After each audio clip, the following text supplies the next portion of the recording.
Sino raw itong mambabatas na nakipag-away sa isang rider dahil lang daw sa hindi ito marunong magmaneho? Ayon sa nakalap ni Mang Teban, patungo sana sa kanyang opisina ang mambabatas pero naipit ito sa matinding traffic sa kanilang bayan.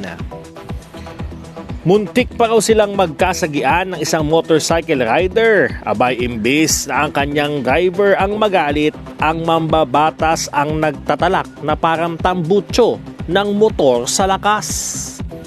Hindi pa nakontento sa pagtatalak, bumaba pa raw ang mambabatas para komprontahin ang nasabing rider.